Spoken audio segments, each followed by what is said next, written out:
Alright, we're going to shoot a short, quick little vid here. Couple of reasons. First main one is we're wrapping all the gardens up for the year. It's always a bittersweet time, but we had a pretty good year on tomatoes, so I'm not going to complain about that. But what I do want to show here is two things. I'm going to do kind of a how to operate a troybilt tiller properly, because I don't really see a lot of videos out there really showing how the machine was designed to be run. Two, I want to make a pass with it to show that, and also to show the dirt. The dirt looks fantastic, you can see. I mean, we've already run through, we've cleaned everything up. Anybody that follows my Facebook page or any of the gardening pages I'm part of, you're familiar already. This is my tomato patch for the year. We took the tomatoes out, we cleaned everything up, we took the poles down, we ran through, we got the beds all knocked down, and we just now got her evened out, and we're getting a real nice till on it now. So yeah, just real quick. I mean, you can see, I mean, I just stuck my hand down 6 inches, no problem. Now here's the deal with the troybilt. It has a 12-inch tine diameter on it. So what that means is if I go up halfway, which is the axle, I'm tilling at least 6 inches deep. All right. And when I do the raised beds that everybody sees me do, which I'll shoot a video of that. Once I get a little more acquainted with some editing programs, I'll start shooting some more videos. But for now, we know that I go at least 6 to 8 inches deep by the tine diameter. And then we put the hill attachment on and we raise the beds up. Now that gives me another 4 to 6 inches, okay? And there's so many benefits to the raised beds, I've explained it before. But that gives me at least 10 to 12 inches of soil for the roots of anything I plant to burrow down through effortlessly.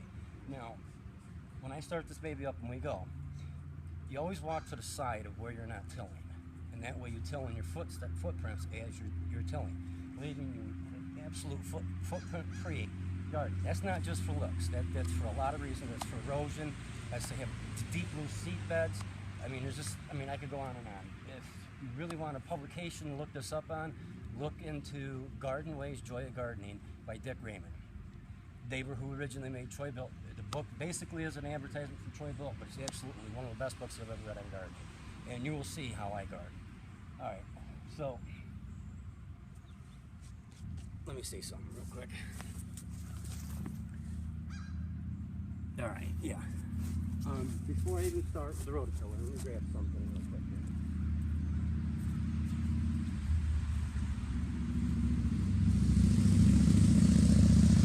Now, we had a really dry year in New York this year. We had a record drought year. Anybody that's growing tomatoes knows tomatoes really love the harsh, just like grapes. Now here's some beautiful vines. I'm hoping this is catching us. I mean, the vines were just amazing. I think this is from the Farmer's Monster Group, but just to show this, I mean, when I trench, because I do the trench method for planting these, I mean, look at that root. I mean, here's the original plug. I mean, just a vast root system, okay? Just beautiful. Now, I think this was a German giant, and again, I mean, excuse me, just beautiful. I mean, and this is why it's so important. When I do the trench system, I lay a good 12 inches of root down in the trench when I do it. And here's one of the Romas. I mean, look at that. You can see the original plug. I mean, this is just very robust. I mean, I use a couple of products in the garden. I primarily am organic. And, I mean, that's just awesome. Let's get the machine rolling. I'm not going to do like a half hour, because nobody needs to see a half hour of me tilling. What I'm going to show you. You let the machine do the work. I'm not going to kill myself putting a garden in, and this thing runs beautifully. The only other rototiller that I've ever ran that even comes close to comparing to a Troybilt is BCS. One of my friends has one, and I'll tell you what, it is quite a bit more of a machine than what the Troybilt is, but it's got a heftier price tag too than the Troybilt. I love my Troybilts. We're going to get this rolling. This is a horse one. This is one of the original models. This is about as old as I am. It's in its 40s. We'll leave it there. Let's get her going.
behind it and tell you in the owner's manual, you see when it bucks or jerks, I don't walk ahead of the tying guard. And that's the reason why. If it pitches sideways, I don't have to worry about my foot getting nailed. The other one is why I let it walk ahead is I got nailed by the handlebars before, and not so nice of an area to get hit in. And the machine runs itself. You people seen that. It's just a beautiful machine. You've seen it? I mean, we're in here. The dirt's beautiful. This is only 2 years on the spot. I mean, you guys can see that. I mean, it's just beautiful. I mean, I can't wait to get in here next year. I don't know what more to say. I mean, I could go on and on and on. Anybody knows me knows that. But I just wanted to do a quick overview real quick on that to show how deep, how loose, how aerated the soil is, footprint free. And then when I put the hill attachment on, and I do up the raised beds, and I mean, it's just, like I said, we're going to get more acquainted with some editing programs. And I'm going to do, I think, a video series on how I approach everything with gardening, how I start everything inside. I mean, the potting soils I use, the organic amendments I use, how I approach, preparing the beds and laying the rows out, to, harvest. And I don't know, if it goes over well and people show some interest, I may get into showing how I do some canning, how I do some dehydrating, and some other food preservation. But it's a beautiful day out here, and I'm going to get back to doing what I'm doing. And yeah, in a nutshell.